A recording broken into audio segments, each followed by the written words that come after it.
At just 24 years old, Britnee Wicker had her entire life ahead of her, filled with dreams, aspirations, and the promise of a bright future. Tragically, that life was cut short when she was shot and killed, a heartbreaking reminder of the all-too-common reality where one partner, unable to accept the end of a relationship, resorts to the unthinkable. This appears to be the devastating truth in Britney's case. To her loved ones, Britney was known for her infectious smile, vibrant personality, and a sense of humor that could light up any room. She cherished her friends and family, and her GoFundMe page reflects the love and support she garnered throughout her life. But let's rewind to November 12, 2023, a week after Britney celebrated her 24th birthday. In a devastating turn of events, her mother discovered her lifeless body in their home in Wichita, Kansas. The thought of such a loss is unbearable, and the circumstances surrounding her death are chilling. According to a report by KKE, Britney's mother had grown increasingly concerned after not hearing from her daughter over the weekend. When she arrived at Britney's house, she was met with a sight that no parent should ever have to witness: her daughter's feet hanging off the bed. Initially, she thought Britney was simply sleeping, but the grim reality soon set in when she saw that Britney had been shot in the head. This horrifying discovery raises the inevitable questions. Who did this, and why? The Wichita Police Department quickly began pursuing leads to apprehend a suspect, Carlos Anderson-Honeycutt. Just a week before Britney's death, she had ended her relationship with Carlos.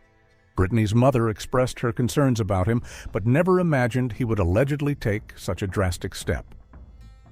Britney had confided in her mother about the fights they had, but neither of them could have foreseen such a tragic ending. Reports indicate that Carlos and Britney had been living together, but their breakup had occurred shortly before the murder. Adding to the complexity of the situation, Carlos had been released from a psychiatric hospital just a day before the shooting, where he had undergone evaluation for mental health issues. He was reportedly struggling with the end of his relationship with Britney and the impending move of his daughter's mother out of state. This combination of stressors may have contributed to a volatile state of mind. The timeline leading up to the shooting remains unclear, but what is known is that after the incident, police discovered that Britney's ATM card had been used at a convenience store. It wasn't Britney using her card, it was Carlos, who allegedly filled up her car with gas before driving south toward the border. Just before he could cross into Mexico, law enforcement apprehended him in Brownsville, Texas. He was arrested just days after Britney's murder and charged with first-degree murder. Fast forward nearly 2 years later, and Carlos is now on trial. However, he has opted for a bench trial, meaning a judge, not a jury, will decide his fate. If found guilty, he faces the possibility of life in prison. Carlos's decision to pursue a bench trial instead of a jury trial is unusual. Unless the defense is planning to plead directly to the judge in hopes of garnering some compassion, it raises questions about their strategy. Given the circumstances of the case, such as the gunshot wound to Britney's head and the fact that they had broken up just a week prior, it's possible the defense believes the prosecution has a strong case. They may see a bench trial as a way to expedite the process and focus on sentencing rather than guilt or innocence. The mental health issues Carlos faced prior to the shooting are also significant. The culmination of pressures from his relationship with Britney and the impending move of his daughter's mother may have contributed to his mental state. However, pursuing an insanity defense is challenging. To successfully argue insanity, the defense would need to prove that Carlos was unable to recognize the consequences of his actions at the time of the offense, which is a high bar to meet. While it's difficult to determine the exact nature of Carlos's intentions, there are indications of premeditation. In cases of domestic violence, a loss of control can lead to tragic outcomes.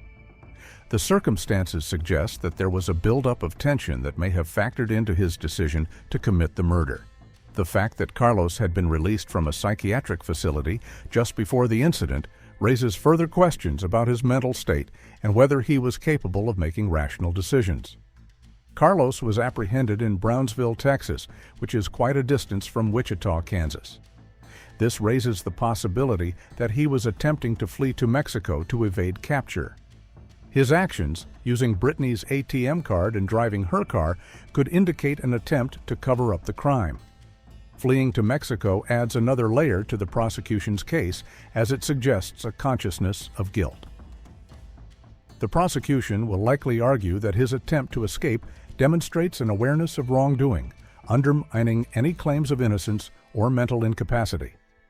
The emotional toll of this case is immense. For a mother to discover her child in such a horrific manner is unimaginable, and the community is left grappling with the aftermath of such violence. The ripple effects of Britnee's death extend far beyond her immediate family, as friends and acquaintances are forced to confront the reality of domestic abuse and its often hidden dangers. This case serves as a stark reminder of the urgent need for awareness and intervention in domestic violence situations, emphasizing the importance of recognizing the signs and providing support to those in need. As we await the trial's outcome, if Carlos is found guilty, he faces a significant prison sentence, potentially life in prison. The severity of the crime and the circumstances surrounding it will weigh heavily in sentencing. The prosecution will likely present a compelling case, highlighting the premeditated nature of the crime and the tragic loss of a young life. The defense, on the other hand, may focus on Carlos's mental health struggles, attempting to paint a picture of a man overwhelmed by his circumstances. The case of Britnee Wicker highlights the urgent need for societal change regarding domestic violence. It underscores the importance of creating safe spaces for victims to seek help and the necessity of educating individuals about the signs of unhealthy relationships. As the trial unfolds, it is crucial to remember Britnee not just as a victim, but as a vibrant young woman whose life was tragically cut short.